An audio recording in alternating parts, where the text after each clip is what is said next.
चंद्रभूषण सिंह जी, अहमदाबाद से। श्री हरिवंश। श्री हरिवंश महाराज जी। महाराज जी, जैसे बोला जाता है कि आत्मा ही परमात्मा का स्वरूप है, वो नष्ट नहीं होती, वो बस शरीर बदल लेती है। तो जो पाप कर्म पिछले शरीर से किए गए थे, उसे नया शरीर क्यों भोगता है? उसे वही शरीर क्यों नहीं भोग लेता? इसके अलावा आत्मा परमात्मा का स्वरूप है, तो हमें वो बुरे कर्म करने के लिए क्यों नहीं रोकती? आत्मा क्या रोल है महाराज? आप अपने आत्म स्वरूप को जानते हैं? नहीं जानते ना, इसीलिए आपसे गलती होती है, क्योंकि आप अपने आत्म स्वरूप को न जान करके शरीर से तदात्म कर लिए हैं, मैं पुरुष हूं। ऐसा है ना, जब आप शीशा देखते तो यही तो लगता मैं हूं, तो आत्मा को भूल गए, मतलब परमात्मा को भूल गए। बस यही भूल माया में फंसा दिया। अब जो आप पाप करते हैं तो आपके शरीर की एक सीमा है, 100 वर्ष, 70 वर्ष, 80 वर्ष। अब मुकदमा यहाँ अपने 10-10 वर्ष नहीं चलता। छोटी अदालत है, कई अदालत है। तो आज आपने अपराध किया, हत्या की, तो आज ही फांसी में थोड़ी चढ़ा दिए जाओगे। 10 वर्ष मुकदमा चलेगा, तो 20 वर्ष मुकदमा चले, इसके बाद उसका निर्णय हो।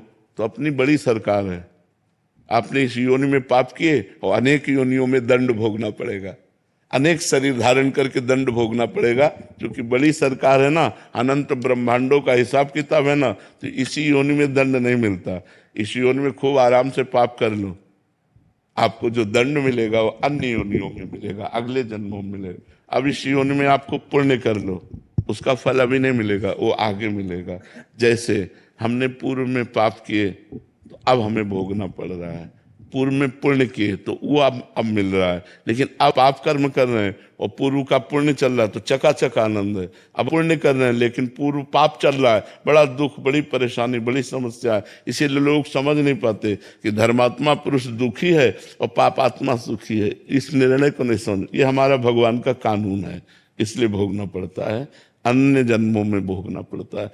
यहाँ तक कि भीष्म जी सरसैया पर पड़े हुए हैं तो उन्होंने कहा, प्रभु इस जन्म की बात क्या, मैं 70 जन्मों को देख रहा हूं, कोई पाप नहीं किया ऐसा जिसके परिणाम से मुझे सरसैया पर 6 महीना लेटना पड़े। तो भगवान ने कहा और आगे बढ़ो, 100 जन्म के बाद आपने पाप किया था।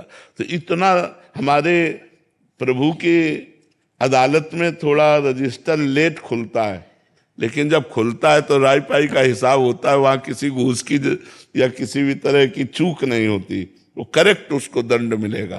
तो इसीलिए हमको मनुष्य जन्म में किए हुए कर्मों का फल हजारों योनियों में भोगना पड़ेगा। तो हमें मनुष्य जन्म में बहुत सावधान रहना चाहिए। पशु पक्षी की योनियों के किए हुए कर्म केवल भोग होते हैं।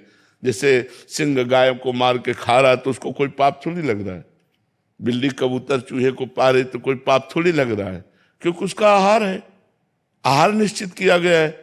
मनुष्य अगर मुर्गा खा रहा है, बकरा खा रहा है तो पाप कर रहे हो, क्योंकि वो तुम्हारा आहार नहीं, तुम्हारा रोटी दाल आहार है, तुम्हारा साग सब्जी आहार है, घी दूध आहार है। ये तुम्हारा मांस बकरा भैंसा मुर्गा जो खा रहे हैं ना, ये दुर्गति को प्राप्त होते हैं।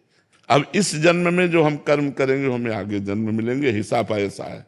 कानून कानून है। अब क्यों है तो सरकारी कानून है कानून है। जहां जैसी व्यवस्था होती है तो हमारे भगवान का कानून है कि इस जन्म में पाप करोगे तो आपको अनेकों जन्मों में उस पाप का फल भोग। कुछ ऐसे कर्म भी हैं जिसका इसी जन्म में भुगतान हो जाता है। बहुत भयंकर अपराध, साधु अपराध, साधु अवज्ञा तुरंत भवानी, कर कल्याण अखिल ज्ञानी।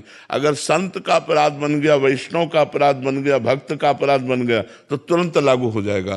तो साधु अवज्ञा तुरंत भवानी, महापुरुषों का अपराध कर देने पर तुरंत लागू हो जाता है, वो परेशान हो जाएगा। ये हमने देखा है।